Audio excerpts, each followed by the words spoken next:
Hello guys, welcome to the book of Who Invented.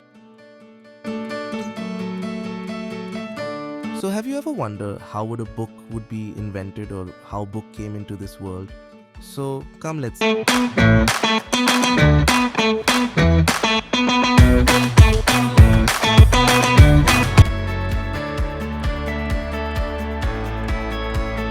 From the youngest age, most of us have had books around us.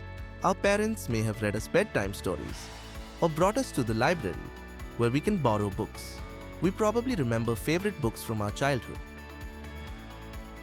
Books have indeed been a part of people's daily lives for many generations, but it was not always so easy to get your hands on a book.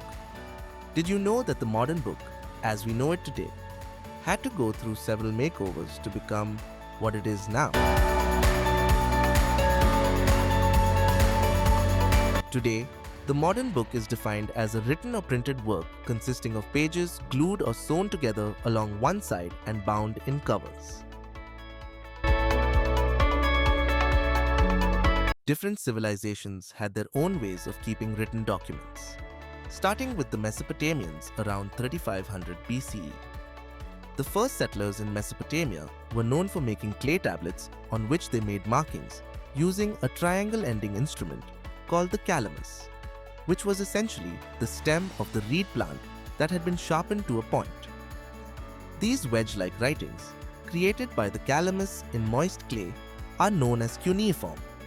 After etching figures onto the clay, the Mesopotamians used fire to dry the tablets out.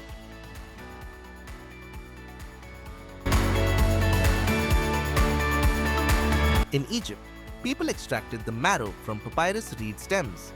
Then, they went through a process in which they humidified, pressed, dried, glued and cut the material into sheets, with the best reserved for sacred writing. This was found to be the medium for writing as early as the First Dynasty. The first evidence can be found in an account of books belonging to the 5th Dynasty king Neferirkare Kakai, sometime around 2400 BC. Skin of sheep and goats were used to make parchment, a more durable alternative to papyrus. Roman scholar Varro described the invention of parchment in the ancient city of Pergamum as springing from the shortage of papyrus. But around the 1st century AD, Cai Lun invented paper by experimenting with different materials: the bark of the mulberry plant, hemp, old rags, or even fish nets. The first recognizable books in China, called jiandu or jianse, were made from rolls of dried bamboo split really thinly and bound together with silk, hemp, or leather. Woodblock printing was the first process of reproducing books in China. The Romans bound pages called vellum, made of animal skin, between wooden covers, which opened up like our books today. These were called the codex. They even had a table of contents and an index for these early books. The codex was more compact and easier to carry around than the scroll. The early Christians were said to use this type of document when sharing the Gospels in foreign lands. The Chinese already had their own version of movable type, which uses molds of individual characters or letters that could be arranged to form words on a frame. These frames were then inked, and when pressed against paper-like material, they created a page of text. Because these molds were reusable, they saved time and effort.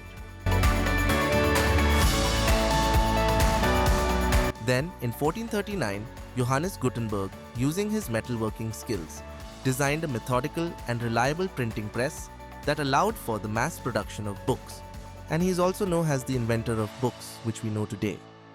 The first mass-produced book was the Gutenberg Bible, printed in 1455 using movable metal type.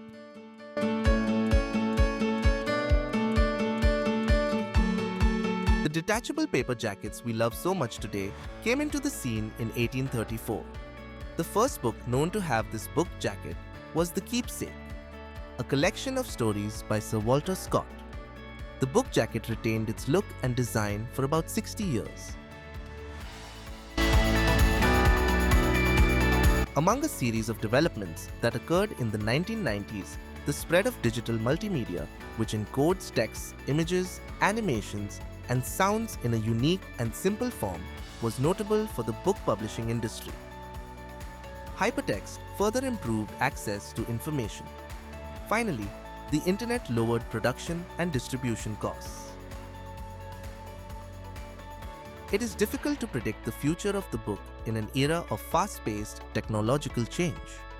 Anxieties about the death of books have been expressed throughout the history of the medium, perceived as threatened by competing media such as radio, television, and the internet.